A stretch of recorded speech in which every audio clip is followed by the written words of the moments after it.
रांची जिले में किसानों द्वारा श्री विधि पद्धति से धान की खेती की जा रही है। श्री विधि एक आधुनिक और वैज्ञानिक तरीका जिससे कम बीज में ज्यादा उत्पादन मिलता है और धान के पौधे मजबूत और स्वस्थ बढ़ते हैं। तो श्री विधि से करने से क्या फ़ायदा होता है, जो यहाँ हम लोग देख रहे हैं कि अगर लाइन सोइंग हम लोग करते हैं और कम ड्यूरेशन का क्रॉप को, जो सीडलिंग में हम लोग 12 दिन से 15 दिनों के पहले का जो सीडलिंग को हम लोग इस्तेमाल करते हैं, एक एक सीडलिंग से जो कल्ला है उसमें कम से कम तो 30, 35, 40 से 50 तक कल्ले निकलते हैं, जिससे इसके उपज पोटेंशियल बहुत ज़्यादा बढ़ जाती है।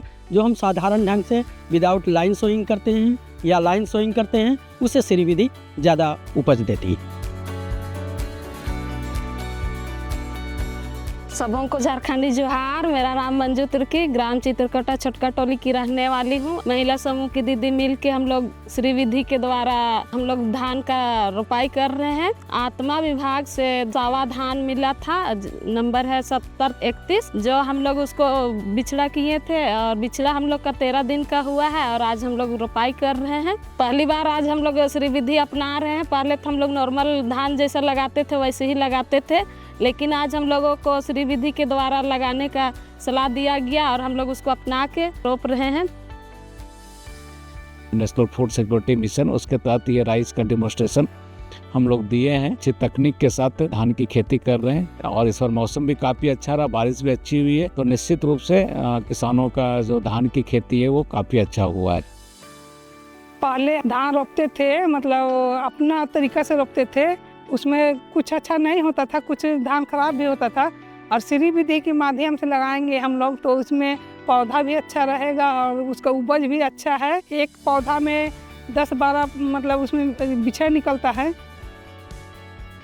इस वर्ष SRI विधि से खेती के लिए 25 हेक्टेयर में किसानों को बीज दी गई थी। इसके लिए प्रति हेक्टेयर एक कोनोवीडर भी दिया गया था और इसके द्वारा कोशिश की गई कि किसानों को अधिक से अधिक वैज्ञानिक तरीका दिया जाए और कम मेहनत में, कम लागत में अधिक से अधिक पैदावार दिया जा सके।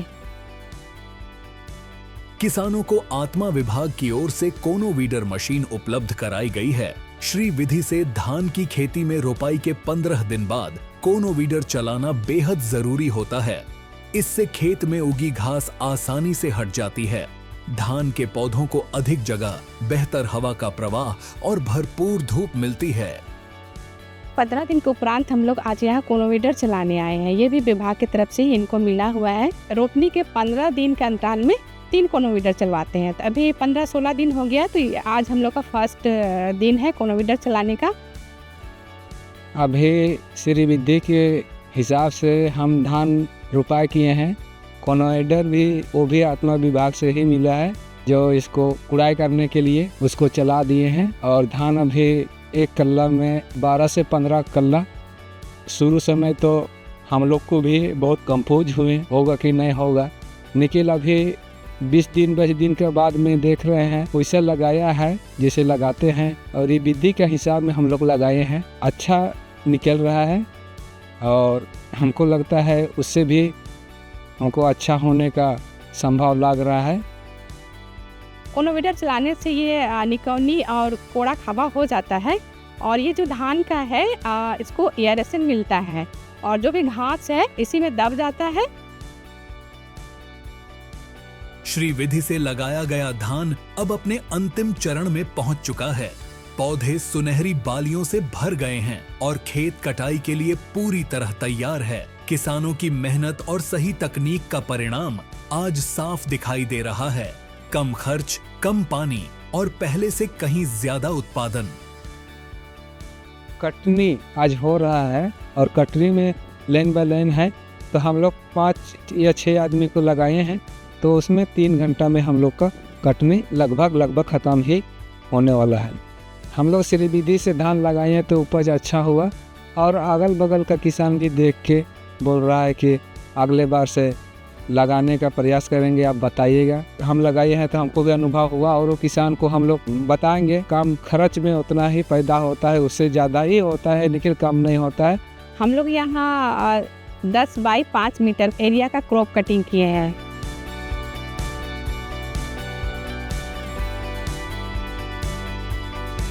और उसमें हम लोग नपाए किए 30-35 kg आया, तो उसको हम लोग जोड़ नाड़ के हम लोग निकाले कैलकुलेटर करके 1 एकड़ में 25-26 कुंटल होगा। तो जैसे किसान नॉर्मल तरीके से अपना विधि से खेती करते हैं और श्री विधि से खेती किए हैं, इसमें हम लोग कैलकुलेशन करके निकाले हैं कि लगभग इनका 9 से 10 क्विंटल का अंतर आ रहा है। तो किसान भी बहुत खुश हैं और अपने उपज को लेकर। और वो किसान भी ऐसा श्री विधि से लगाए, तो हम लोग उसमें भी अनुमान लगाए हैं, उसमें 16 से 17 कुंटल हम लोग का धान उपज होता है। तो जैसे हम लोग बचाएंगे, किसान भाइयों बहुत गरीब रहता है, तो हम लोग पढ़ाई लिखाई के लिए बच्चों को भी उस पैसा को हम लोग फीस वगैरह दे सकते हैं। इस पूरी प्रक्रिया में आत्मा विभाग का सहयोग महत्वपूर्ण रहा। अब समय है खेतों में उगे सुनहरे सपनों को घर ले जाने का, क्योंकि कटाई का मौसम आ चुका है।